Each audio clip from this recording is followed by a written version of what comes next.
Assalomu alaykum barchaga. Sizlar bilan Hamidulloh Tursunboyev, SAT, Studygram qiyin misollarga yechim berishda davom etamiz. Lucia and John will work together.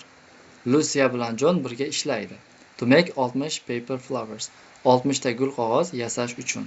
Make degani yasamoq. For a school party, bayram bazmi uchun. The line shown. Ko'rsatilgan chiziq. Ya'ni mana bu grafik.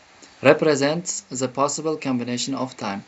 Vaqtning mumkin bo'lgan kombinatsiyalarini represent ko'rsatar ekan. Spent by Lucia and John to fulfill this task. Topshiriqni bajarish uchun Lucia hamda John tomonidan sarflangan vaqt ekan. Shuni grafik ko'rsatar ekan. Endi e'tibor qiladigan bo'lsak, grafikni tushunadigan bo'lsak, x o'qi mana time spent by John. John tomonidan sarflangan vaqt ekan 5, 10, 15. Y o'qi bo'lsa Lucia tomonidan sarflangan vaqt 60 ta gul qog'oz yasash uchun. Savoli, eng muhimi savoli bo'ladi. According to the graph, grafga ko'ra how many paper flowers? Qancha gul qog'oz will Lucia make per hour? Qancha gul qog'ozni Lucia soatiga yasaydi deyapti. Per hour degani 1 soat, soatiga degani. 1 soatda Lucia nechta gul yasaydi o'zi? O'zi qancha yasashini topishimiz kerak 1 soatda. Endi e'tibor qiladigan bo'lsanglar, grafikni biroz tushunishga harakat qilaylik.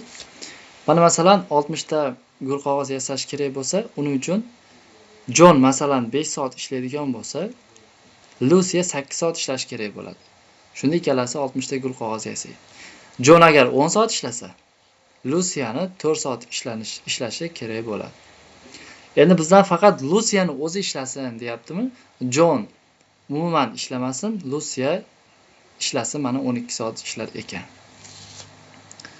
Demak, Lucia'ni o'zi 12 soatda 60 ta gul qog'oz yasaydigan bo'lsa, 1 soatda nechta gul qog'oz yasaydi? 60 taqsim 12, 5.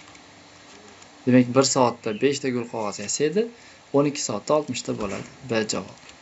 Yoki buni 12x barobar 60 deb tushunsak bo'ladi-da, x barobar 5. E'tiboringiz uchun kattakon rahmat.